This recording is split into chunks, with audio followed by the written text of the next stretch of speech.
So it feels crazy to say, it feels like we've been waiting 20 plus years for a Japanese Assassin's Creed game, but Shadows is finally here and I'm very lucky to say I've had hands on for roughly 2 weeks now. A big thank you to Ubisoft for hooking me up, and it is fair to say there's a lot of content on the way, all of which will be completely free from story spoilers and stuff like that. And today we're going to be starting it all off with some of the most important stuff you guys should be doing early on in your playthrough of Assassin's Creed Shadows. Now, the first thing I wanted to mention is to do with the kind of new system in the game to do with the skill trees, and this is the knowledge point system. Now, knowledge points might initially sound like skill points, but they are actually a different thing, and you're going to need them to actually get to the kind of next level of your skill trees. So it doesn't matter how many skill points you gain throughout the game, if you don't have enough knowledge points, you won't be able to unlock that next tier, and therefore it is very much worth focusing on these very early on. Now, if you see any red icons on the map at all, they will change in terms of what that icon is, but if they're red, that means they are essentially a piece of content that is linked to those knowledge points. Now, these can be a bunch of different things. Some of them are temples, some of them are shrines, some of them are called a Kujikiri, which is essentially like a flashback mission, and there's a bunch of different stuff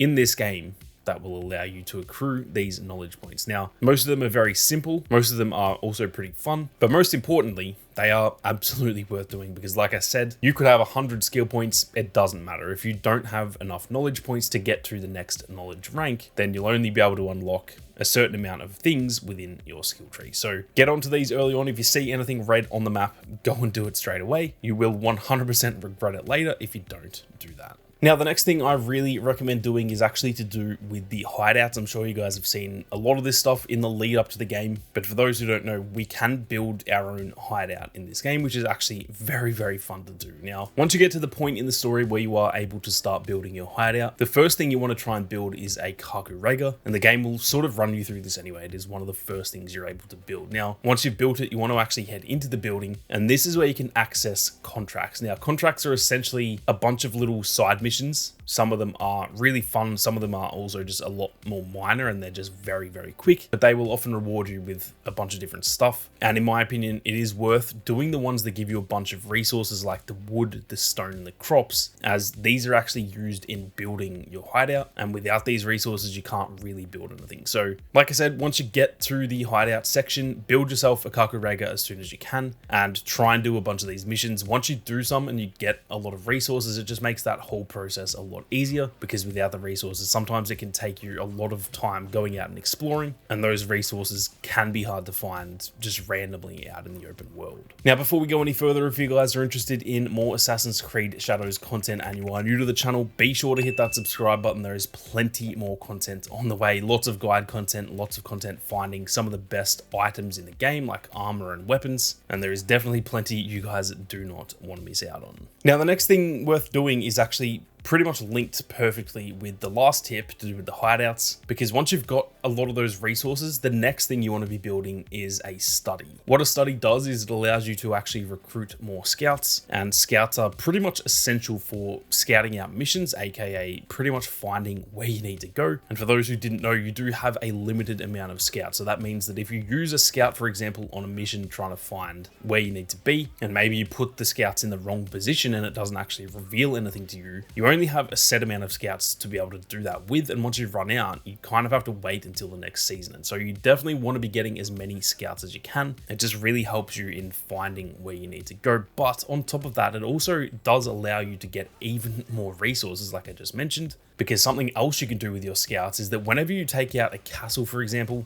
or you don't even need to take out the entire castle, you'll just find these within castles and even other regions on the map too. There are certain sort of big bundles of those resources that you yourself aren't actually able to collect, and instead you need to tag those resources for your scouts to actually come in and pretty much escort them out of those regions. So because of that, you're also going to definitely want more scouts, not only for scouting missions, but just bringing in more resources. If you come to one of these big bundles of, wood or stone or something like that, and you can't bring it back with you, that is definitely very painful because they bring a lot of resources to you. So build yourself a study as soon as you can. It will help you out in more ways than one, and it is absolutely worth spending those resources on. Now, the next thing I would recommend doing as early as you can is essentially doing as many viewpoints as you can in this game, as the further you progress into the game, you are definitely going to need them for fast travel. Now, this may go without saying for a lot of AC fans, but I know that not everyone playing this game is an Assassin's Creed veteran. For those who didn't know, viewpoints are one of the only ways that you can actually fast travel in this game. And even if you've been really close to a viewpoint, but you haven't been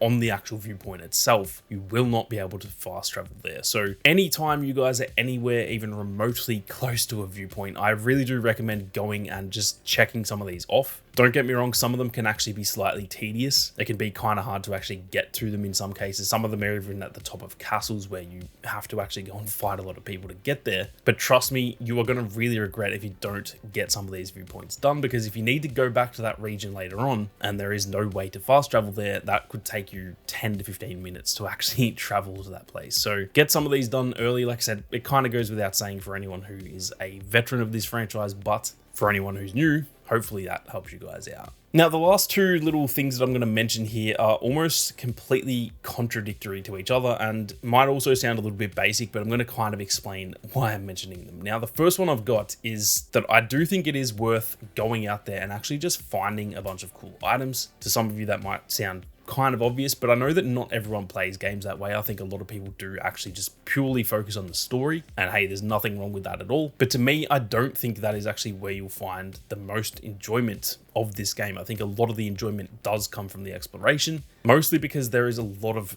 absolutely insane skins and weapons and stuff like that out there. And if you guys are just beelining the main story, you're going to miss some really cool stuff that not only just looks cool, but it will actually affect gameplay as well, like new weapons and stuff like that. So once you've done a few missions and stuff like that, I do recommend just kind of like pausing and just going out for maybe a couple of hours and just wandering around. You'll find some castles, you'll find some places called coffins that are essentially like a little underground tunnel system that have some really cool items in there. And that is something I just recommend doing early, is just going out and exploring, finding some cool stuff. There are some crazy good weapons, and don't worry guys, I got plenty of videos on the way showing where to find all the cool items you need. But yeah, that is something I definitely recommend, because I don't think this is the type of game that just completely beelining the main story will result in the best experience for the player. So it is definitely worth just going out and exploring. Now, the final thing that I have on this list, like I said, is pretty much completely contradictory to what I just said. The reason I'm mentioning both is because I think there is a balance to this, so it's kind of impossible to mention one of these without mentioning the other as well. Once you guys have had some fun going out and exploring, just honestly getting into combat and just like looking around, having a bit of fun with the game, once you feel ready, at that point, I also do think it is worth actually beelining the main path, even though I just said it's not worth rushing the game. Now, I think there's a difference between rushing and over-exploring, because if you just waste 40 hours in the opening sort of section of the game, going out and exploring, there is something pretty key that you're missing out on. I won't go into spoilers at all, of course, but all I'm going to say here, just to explain this point a little bit further, is that after the prologue, you won't be able to immediately switch between the two characters in this game. You are actually locked to one character for a few hours, and that does mean the game is not quite as open as it should be, not only from a gameplay perspective, but there's also just a lot of side content and stuff you can't access yet. So like I said, once you've gotten into the game and you know, content with how it's all going, at that point, I do think it is worth actually beelining the main path, just until you get to a part where you guys will know exactly the part I'm talking about. Once you get there, again, I'm not going to go into spoilers, but from that point, the game genuinely does open up to where you can just switch between these two characters whenever you want. You can also go and find cool items for the other character and stuff like that. It just does really open up quite a bit. And I think if people spent, like I said, 40 plus hours just in the opening sequence of the game, going out and exploring and stuff, it would still be a lot of fun, don't get me wrong, but you're kind of missing half the game. The only real exception there would be if you just have no plans on playing the other character, and the first character you guys get to play as is someone you want to main. So keep that in mind, but like I said, I think it is definitely worth getting to the sort of key story point, at which point the game really opens up. But that is it for some of the best early things you should be doing in Assassin's Creed Shadows, guys. Obviously a pretty basic video, but there is going to be a lot more in-depth content on the way, a lot of in-depth guides, and like I said, a lot of stuff pointing you in the right direction to find the best items in the game, from outfits and armor to some of the best weapons and stuff like that. So keep your eyes peeled on the channel, there is plenty more on the way. But with that being said, thank you all very much for watching. You guys have a great day, and I'll catch you all in the next one.